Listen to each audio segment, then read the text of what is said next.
Hello, my name is Lonijonli, and welcome to Hello Creators. I got the idea recently to create a podcast and feature some interesting creators.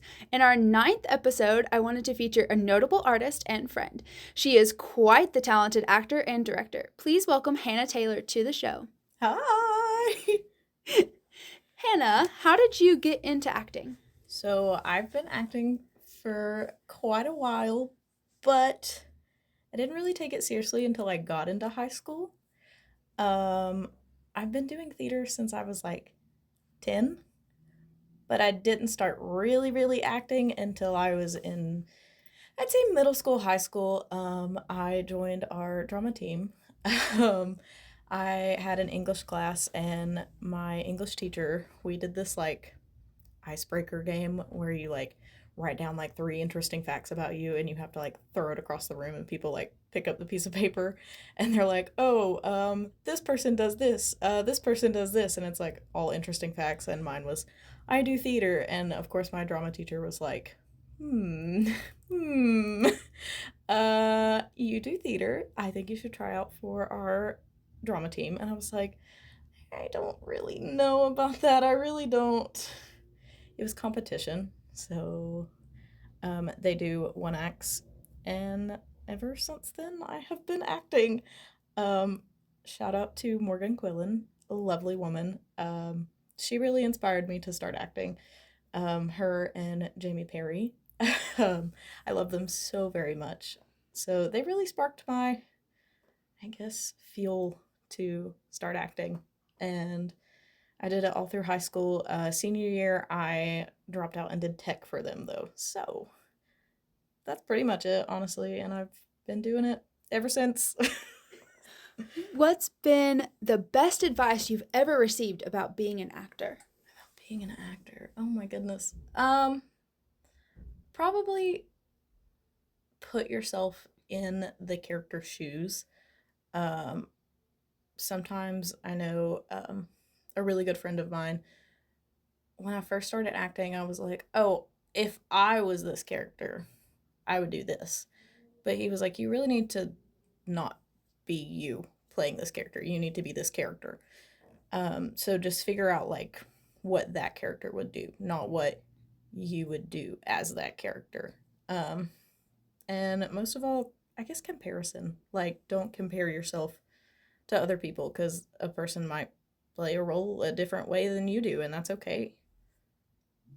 I think honestly that's it. That's good advice though, because I feel like so many actors are like, this actor did it so much better than me. No, you just did it different. They didn't do it better. No. You just did it different. That's Completely literally it. different. What's the best piece of advice that you would give an aspiring actor? That I would give to an inspiring actor. Just keep going, no matter how much you want to give up. Don't. I'm trying to think. I had the words and I lost them. Keep going. Don't give up, and don't let little things like get to you. Like, oh, I messed that up. Don't let the bad parts get a hold of you and dim your flame. That's good advice too. So BK was full of wisdom and you're full of good advice. Yeah, there we go. I try. You guys, listen to these podcasts if you want wisdom. I got you. How do you connect with the character that you are portraying? So I am a little bit of a weirdo, and I do a butt ton of research. I tend to go into so much detail, like when I played Mary Magdalene I played it for like 3 years. The first time I played it, I did so much research that like my YouTube, every time I typed in something, it was like Mary Magdalene, Mary Magdalene, Mary Magdalene. It was so much research. And I did the same thing when I played Susan in Narnia. I look for inspiration, and I take bits and pieces of that and form it into my own version of that character. That's good advice. Again, like, girl, this is a veteran actor right here. What has been your favorite memorable moment while playing a character? Okay, so at first I said I have two, but I have three. Definitely Mary Magdalene has been one because it was just a very dark time in my life. Sorry. It was a very dark time in my life, and I was dealing with a lot of anxiety and a lot of depression. And if you look in the Bible, Mary Magdalene was possessed by seven demons. What those demons are, we don't know, but I mean, some of it could have been anxiety and depression, and she just wanted to be free. And so that really hit a memorable spot for me because I was in that same exact spot, but I wanted to find all these ways to, like, quote unquote, cure myself, but I needed to look to Jesus. And Mary Magdalene looked to Jesus and she was set free. And so the second one I would definitely say would have to be playing Susan in Narnia, because that was a dream come true and I cried my eyes out at the end of the show. It was such a good time. I enjoyed it. It was like a dream come true. Um, Only because I remember, like, in elementary school, we read the Chronicles of Narnia, and, like, then we would, like, go to recess and, like, we would play Narnia. So, like, it was almost like an inner child coming out of me. But except when we played at recess, I always played Lucy because I was the smaller girl out of the whole entire class. So, like, it was just an inner child coming out, and it was amazing. I'd have to say the third one would probably be when we did Sherlock and I played Alice Payne, and me and Kristen got to sword fight. Sword fighting, I've never done before. It was amazing and such a thrill. You've sword fought before on stage. It's amazing. Me and Kristen would get a little aggressive, and sometimes we would literally, like, whack each other and be bleeding into the next scene. But I think those three are the most memorable moments that I'll have on stage, and I am truly thankful for them because they were a lot of fun and just a lot of heartfelt moments. And honestly, any show that I do, um, being around everybody is also just, I love it. I love doing what I do. What has been your favorite theater production you've been in? Oh, there's so many to choose from. Um, I will say, when I was in high school, we did we did this play. It was called Fire in the Hole. Um, Fun fact, when I was in high school, I had to play a boy all throughout high school because we did not have that many guys, and I was very small. So I played a boy. Um, it was a lot of fun, I'm not gonna lie. I played the main boy, Joshua. So probably that one. I had a lot of fun in that one. It was about the coal mining strikes and all of that. The set was a lot of fun. We just had a lot of fun on that one. So probably that one. And you, like, one of the props had ended up messing up too at some point, right? I think you had said, like, one of the crates had, like, fallen over or something. Yeah. We had a lot of we had a lot of uh-ohs in that show. We had it was called a coal tipple. I think that's right. Um, I can let Lonnie post a picture of it. But I had to stand on the top of it and, like, give this huge speech. And then, like, after we would do, like, our, like, bows. Well, somebody moved the crate, and it was one that I stepped down on because there were, like, stairs. Somebody moved the crate, so I just completely fell off of the coal table and face planted and could not move. It was a lot. There were a lot of injuries that show. My friend Emily got a concussion that show. I got a concussion during rehearsals for that show because I tripped over a girl and, like, smacked my head against the concrete floor. It was a time, but I had a lot of fun in that show. It was a very enjoyable show to do.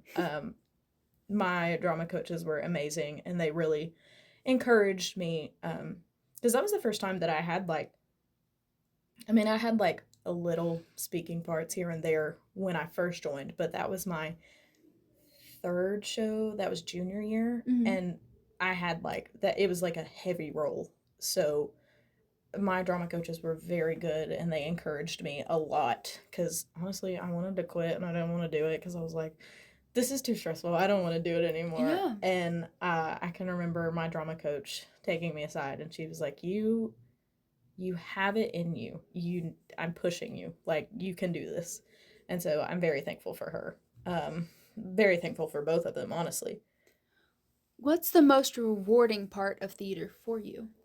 um there's two things: seeing it all come together, like, and I know, like, we'll get to this later, but like, I know when I directed my first show, like, just watching everything unfold from the very first rehearsal to like closing night, especially with like Narnia, which, like, that was again a dream come true, but like seeing everything unfold, like adding a set piece, adding a costume, adding lighting, adding makeup, it was just watching the story unfold is the most rewarding part. And then like hearing the audience like compliment. I mean, you want a good compliment. Like, you want somebody to be like, you did a good job. But just like hearing the compliment of like not your acting, but the show entirely, like hearing that is the most rewarding part, but also just the like family that we surround ourselves with here. Honestly, theater has become a big part of my life and I wouldn't trade it for the world. So I guess, yeah. Sorry. Just the family that has um, come together in my life of doing theater. How do you prepare for live shows differently than film? Okay, so I've only done one film thing. Um, Actually, no, I take, well, and take that back. I was gonna say I've only done one film thing, but when I was in middle school, we did a. Have you ever seen Percy Jackson? Do you know Yes. the capture the flag scene? Yeah. We went to Grogan Park and filmed the whole entire capture the flag scene. It was for a school project. They were Yeah. like, you can either write an essay or you can film something. And so we had a girl, she was like really good at like filming. Yeah. And so she did like a whole capture the flag thing. It was so cheesy, but so funny. And honestly, I was like, I love this. This is amazing.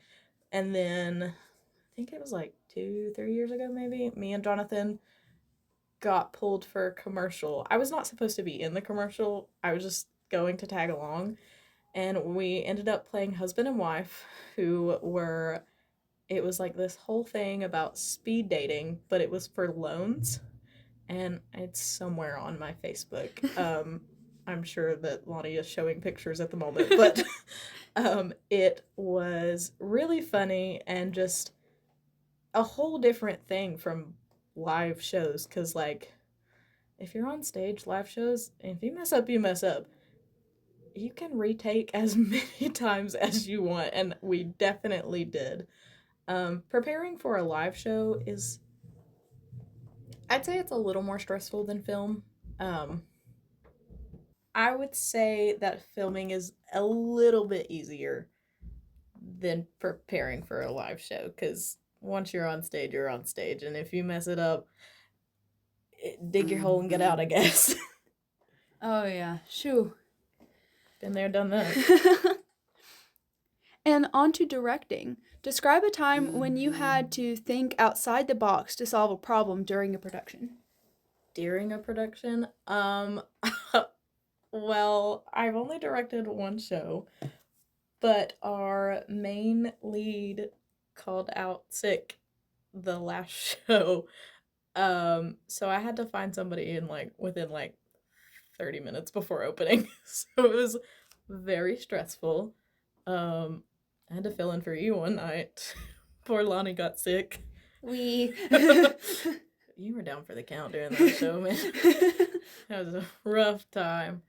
Um, Honestly, that's all I don't know. That's all I can think of. But to be able to find somebody to cover a lead And It was so like, stressful. ooh, It was so stressful.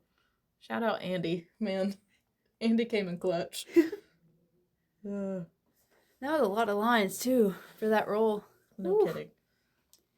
How does a show usually come about, from the talking stage to tech week and to the shows? Lots of planning. I knew I was going to direct Christmas in September, and every time I came into the theater, I was planning out scenes in my head. So, um, sometimes it can be up to months to just like planning out scene by scene, and sometimes you're just like, you know what, we're gonna just try it until it works. Uh, it's a lot of, I'll say a lot of trial and error. I'll say that. We'll say that. And then on to, can you tell us the story of your creative journey? My creative journey. I mean, so I guess with theater, um, like I said, I didn't really start acting until I got into like middle school and high school. But my best friend in elementary school invited me to a show, and I was a very imaginative kid. So like my neighbors, we would go outside, and like we had this big like pop-up playhouse, and it was amazing. It was a great time. We had an amazing time. But we would like act out stuff. We would like the TV shows that we watched. Like I very vividly remember acting out stuff like iCarly, Hannah Montana, like just the most random stuff that you could think of. I mean, we just played pretend. We had a great time. But so she invited me to a show, and like I fell in love with theaters. Like from that day, I went home and I told my parents, I was like, I want to be in these shows. I want to do this. And from then on, here I am, still doing it. Um, I think that's pretty much it with that one. 10 years later. 10 years later. How do you stay motivated during tough times? Um, I really sometimes can get into this like, I wouldn't say like just a like, I don't want to do anything. I really just want to like stop. I did it in high school. I wanted to just quit theater altogether. I didn't want to do it anymore. It was very stressful. Um, of course, with high school, you're like, oh, what am I going to do with the rest of my life after I graduate? So I was like, I don't know what I want to do. So I had a lot of people in my life who encouraged me to keep going with theater. That, I mean, two of them mainly were my drama coaches. Like, they saw something in me that I didn't see in myself. Um, I think the people that God has placed around me definitely help me keep going when I don't feel motivated. Who have been some of your biggest influences? My biggest influence, I have a lot. I will definitely say, my good friend Joseph Cox. He was a big influence in my life. Always had a smile on his face, always down to do whatever, just humble as humble can be. And you knew him. A wonderful, wonderful person. Definitely my friends. Um, every single one of them, I love them dearly. They're always encouraging me to do everything. I'm like, oh, I think I'm gonna do this. You know what? You should do it. You should do it. Well, I don't know. No, you should do it. um, definitely. My parents for sure, because they have supported me in everything. I'm like, I love them so much. They support me in everything that I've done. I think that's it, honestly. Those are important influences Oh too. yeah. How do you approach practicing and honing your skills? Ooh.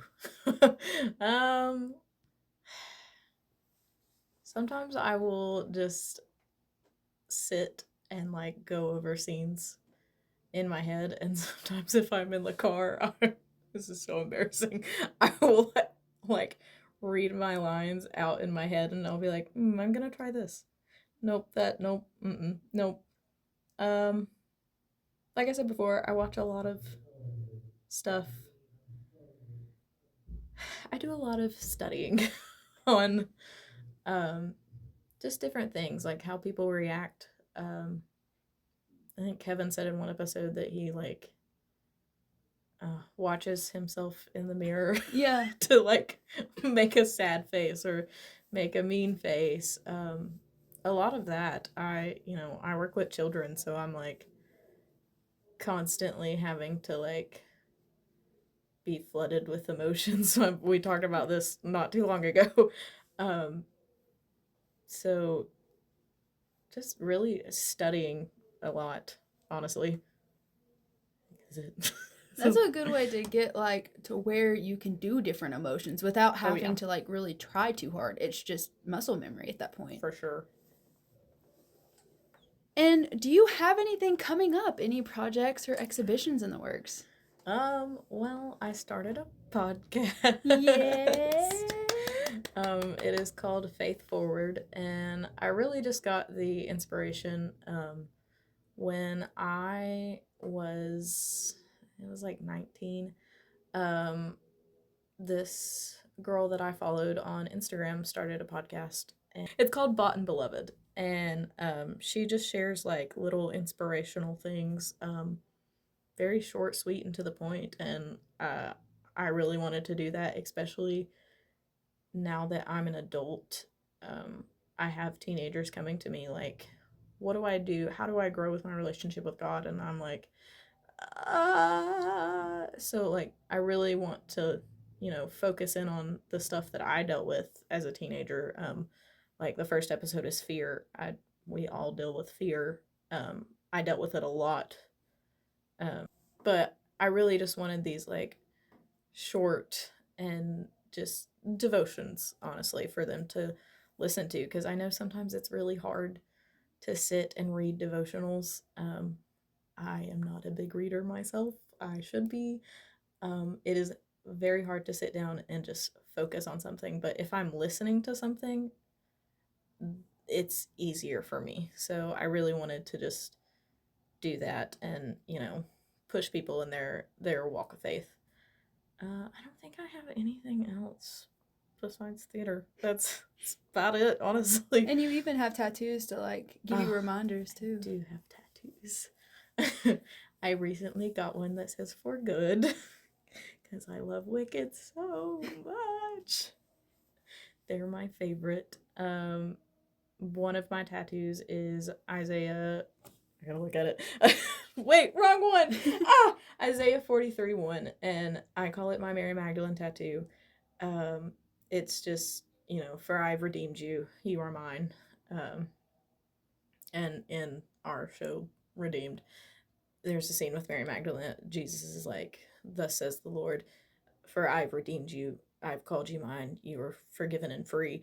Um, he's redeemed you from all of your sins, all of your past. So those really speak to me. And then the first one that I got is Psalm 61:2, and it's "Lead me to the rock that is higher than I." When I'm down in those like dark pits in my life, Jesus is the rock. So, yeah, I think that's it, honestly.